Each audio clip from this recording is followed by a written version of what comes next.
പേടി പോട്ടെ, പവർ വരട്ടെ. നെല്ലിക്ക ബൈറ്റ്സ്. ഇതാണ് 48 ലോസ് ഓഫ് പവർ. നിയമം 31. നിങ്ങൾ ബാക്കിയുള്ളവർക്ക് നൽകുന്ന ഓപ്ഷനുകളാണ് നിയന്ത്രിക്കേണ്ടത്. മറ്റുള്ളവർക്ക് അവർക്ക് സ്വന്തമായി തിരഞ്ഞെടുക്കാൻ ഓപ്ഷനുകൾ നൽകുക. എന്നാൽ ആ ഓപ്ഷനുകൾ നിർണയിക്കുന്നത് നിങ്ങളായിരിക്കണം. അവർ ഏത് ഓപ്ഷൻ തിരഞ്ഞെടുത്താലും അത് നിങ്ങൾക്ക് അനുകൂലമായി വരുന്ന രീതിയിൽ നിർമ്മിക്കുക.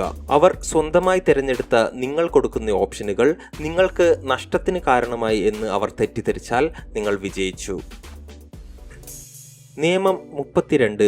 ആളുകളുടെ സ്വപ്നങ്ങളെ മുൻനിർത്തി കരുക്കൾ നീക്കുക. സാധാരണക്കാർ എപ്പോഴും സത്യങ്ങളെ അവഗണിക്കും. സത്യങ്ങൾ ദുഃഖകരവും അംഗീകരിക്കാൻ ബുദ്ധിമുട്ടുള്ളതുമാണ്. അതുകൊണ്ട് സത്യത്തിന് പകരം ആളുകളുടെ ആഗ്രഹങ്ങളെയും സ്വപ്നങ്ങളെയും മുൻനിർത്തി അഭ്യർത്ഥനകൾ നടത്തുക.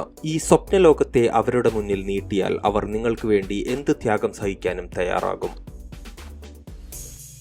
നിയമം 33. നിങ്ങളുടെ ചുറ്റുമുള്ളവരുടെ ബലഹീനത എന്താണെന്ന് കണ്ടെത്തുക.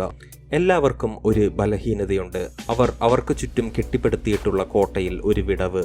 ഇത് എന്തെങ്കിലും ഒരു ഇൻസെക്യൂരിറ്റിയോ അഥവാ നിയന്ത്രിക്കാനാകാത്ത എന്തെങ്കിലും വികാരമോ ആവാം. ചുറ്റുമുള്ളവരുടെ ബലഹീനതകൾ കണ്ടെത്തി വെക്കുന്നത് ഭാവിയിൽ നിങ്ങൾക്ക് പ്രയോജനകരമായി തീരും. നിയമം 34. നിങ്ങൾ നിങ്ങളുടേതായ രീതിയിൽ ഒരു രാജാവിനെ പോലെ പെരുമാറുക. അങ്ങനെ ചെയ്താൽ നിങ്ങൾ ഒരു രാജാവിനെ പോലെ പരിഗണിക്കപ്പെടും. നിങ്ങൾ സ്വയം എങ്ങനെ കൊണ്ടു നടക്കുന്നു എന്നതാണ് നിങ്ങളോടുള്ള മറ്റുള്ളവരുടെ പെരുമാറ്റത്തെ നിർണയിക്കുന്നത്. ഒരു രാജാവ് സ്വയം ബഹുമാനിക്കുകയും മറ്റുള്ളവരിൽ അതേ വികാരം പ്രചോദിപ്പിക്കുകയും ചെയ്യുന്നു. നിങ്ങളുടെ ആത്മവിശ്വാസം നിങ്ങൾക്ക് രാജകീയമായ പ്രൗഢി നൽകും. നിയമം 35. കാര്യങ്ങൾ ചെയ്യാൻ വേണ്ട സമയനിർണയത്തിന്റെ കലയിൽ വൈദഗ്ധ്യം നേടുക. നിങ്ങൾ ഒരിക്കലും തിരക്കിലാണെന്ന് മറ്റുള്ളവർക്ക് തോന്നരുത്. തിടുക്കം നിയന്ത്രണമില്ലായ്മയുടെ സൂചനയാണ്. എപ്പോഴും വളരെ ക്ഷമയുള്ളവനായി തോന്നിക്കുക. സമയമില്ലാത്ത ഘട്ടങ്ങൾ മനസ്സിലാക്കി പ്രവൃത്തിയിൽ നിന്ന് പിന്മാറാനും പഠിക്കുക. എന്നാൽ അവസരം കിട്ടുമ്പോൾ സിമ്പിളായി എങ്ങനെ കാര്യങ്ങൾ ചെയ്യാം എന്ന് കാണിക്കുക. നിയമം 36. നിങ്ങൾക്ക് നേടാനാവാത്ത കാര്യങ്ങളെ തള്ളിപ്പറയുക. അവയെ അവഗണിക്കുന്നതാണ് ഏറ്റവും നല്ല പ്രതികാരം. നിങ്ങളുടെ പ്രശ്നങ്ങളെ അംഗീകരിക്കുന്നതിലൂടെ നിങ്ങൾ അവയ്ക്ക് നിലനിൽപ്പും വിശ്വസ്തതയും നൽകുന്നു. അതുകൊണ്ട് എതിർപ്പുകളെയും ശത്രുക്കളെയും പുച്ഛിച്ചു തള്ളുക. നിങ്ങൾക്ക് നേടാനാവാത്ത കാര്യങ്ങളോട് എത്ര താല്പര്യക്കുറവ് കാണിക്കുന്നുവോ അത്രത്തോളം നിങ്ങൾ ശ്രേഷ്ഠനായി തോന്നപ്പെടും. നിയമം 37. ആകർഷകമായ വൻ പ്രഹസനങ്ങൾ കാഴ്ചവെക്കുക. ശ്രദ്ധേയമായ കാഴ്ചകളും ഗംഭീരമായ പ്രതീകാത്മക ആംഗ്യങ്ങളും അധികാരത്തിന്റെ ഒരു പ്രഭാവലയം സൃഷ്ടിക്കുന്നു. എല്ലാവരും ഇതിനോട് പ്രതികരിക്കും. അതുകൊണ്ട് നിങ്ങൾ ചുറ്റുമുള്ളവർക്കായി കാഴ്ചകൾ ഒരുക്കുക. അങ്ങനെ ചെയ്താൽ നിങ്ങൾ അന്ധകാരത്തിൽ എന്താണ് ചെയ്യുന്നതെന്ന് ആരും ശ്രദ്ധിക്കില്ല. നിയമം 38. മനസ്സിൽ നിങ്ങൾക്കിഷ്ടമുള്ളത് ചിന്തിച്ചോളൂ, എന്നാൽ ചുറ്റുമുള്ള എല്ലാവരെയും പോലെ പെരുമാറണം.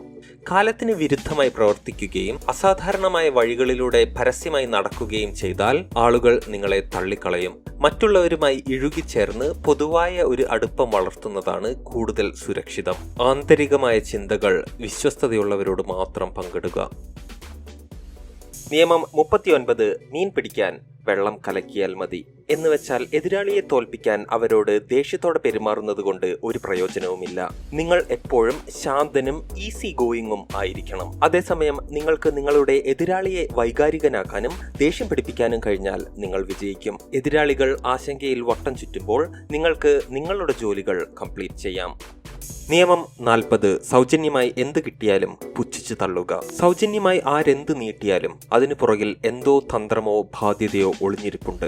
അതുകൊണ്ട് പണം കൊടുക്കാതെ കിട്ടുന്നതൊന്നും സ്വീകരിക്കരുത്. മൂല്യത്തിനനുസരിച്ചുള്ള പണം നൽകിയാണ് എല്ലാം കൈവശപ്പെടുത്തുന്നതെങ്കിൽ നിങ്ങൾ ചതിയിൽ നിന്നും വഞ്ചനയിൽ നിന്നും വിമുക്തനായിരിക്കും. മറ്റുള്ളവരുടെ ഔദാര്യം നിങ്ങളുടെ മേൽ ആധിപത്യം ഉറപ്പിക്കാനുള്ള ഒരു തന്ത്രമാണ്. വിജയത്തിലേക്ക് നയിക്കുന്ന 48 നിയമങ്ങളും ഓരോന്നോരോന്നായി പഠിക്കാൻ നെല്ലിക്ക ബൈറ്റ്സിൽ സബ്സ്ക്രൈബ് ചെയ്താൽ മതി. താങ്ക്